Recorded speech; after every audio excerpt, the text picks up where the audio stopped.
আলম হাসানের বাসা থেকে যেদিন আসি ওই দিন আলম হাসান আমার বাবারে ফোন দিয়ে নিয়ে গেছে আমার তালাক দিয়ে দিব।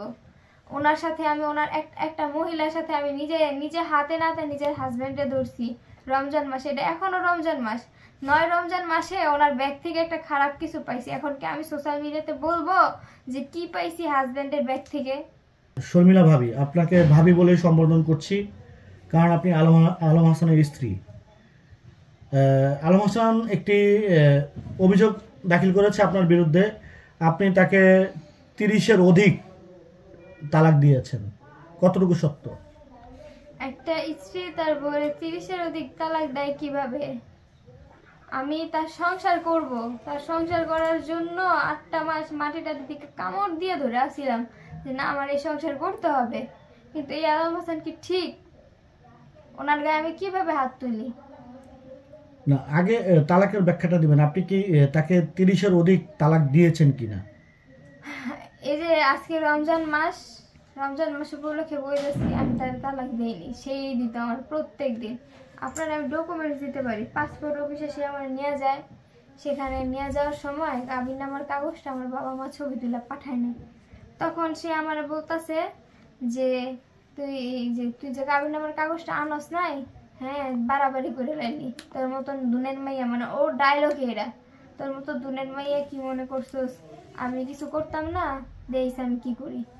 পর অনেক বকাবকি করছে, কইছে কি যে তুই যদি কাবিননামার কাগজ ছাড়া পাসপোর্ট না হয় তোর এই রাস্তায় ফায়ার হয়ে যামগা। এসব কথা কয়েছে ওই যে পাসপোর্ট অফিসের ছেলের সামনে। তখন ওই ছেলে করতেছে আপু এটা কি আপনার হাজবেন্ড? আমি কে হ্যাঁ। একটা হাজবেন্ড তার বউরে কিভাবে এত অসম্মান করে পাবলিক প্লেসে?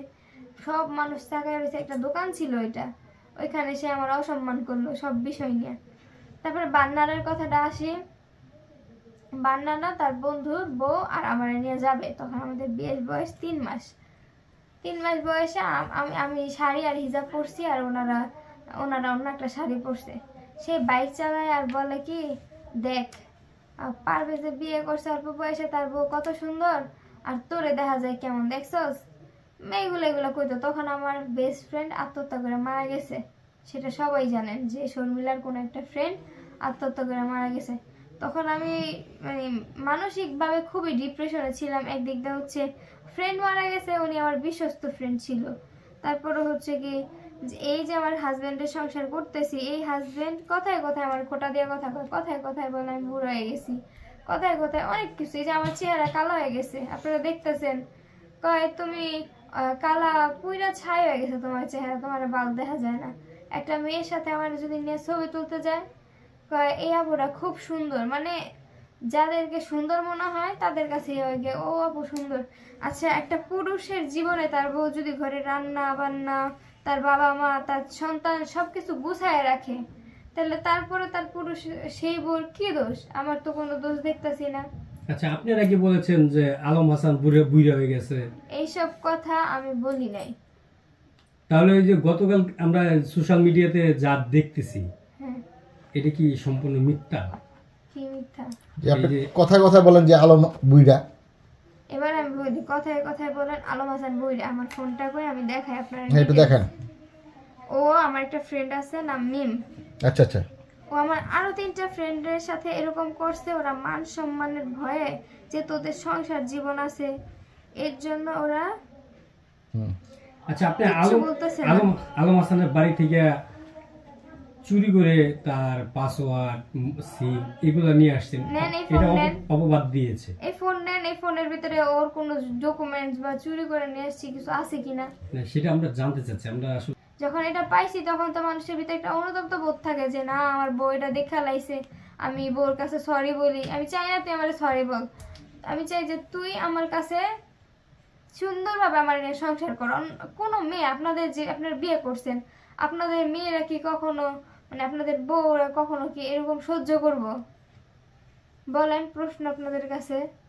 আচ্ছা, আপনি নাকি ভাবি বিয়ের 7 দিনের মাথায় আলাদা হয়ে গেছেন, এটা কতটুকু? এবার আমি বলি, বিয়ের 1.5 মাস, 7 দিন না, 1.5 মাসের মাথায় হচ্ছে আমার বাবার বাসা থেকে পিঠা পাঠাইছে।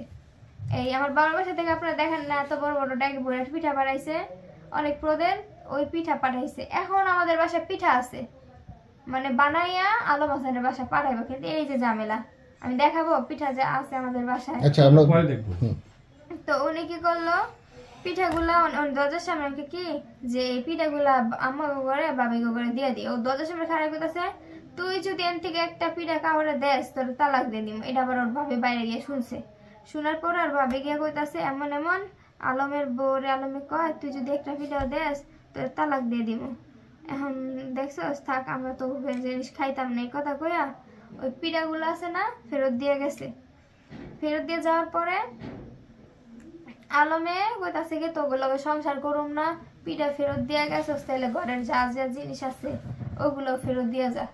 পরে দিয়ে ও রিটন ভাইয়ের ঘরের ভিতরে একটা খাট ছিল, ওই খাটটা আলমে কিনা দিছে। ওই খাটটা পর্যন্ত আলমে সেখান থেকে উঠায় নিয়ে আয়া গোয়াল ঘরে ফালাই থুয়ে দিছে। তারপরে দিয়ে পরের দিন সকালে আমি তো কি থাকা বিভিন্ন লাভ নেই গিয়ে যা হয়েছে আমি আমার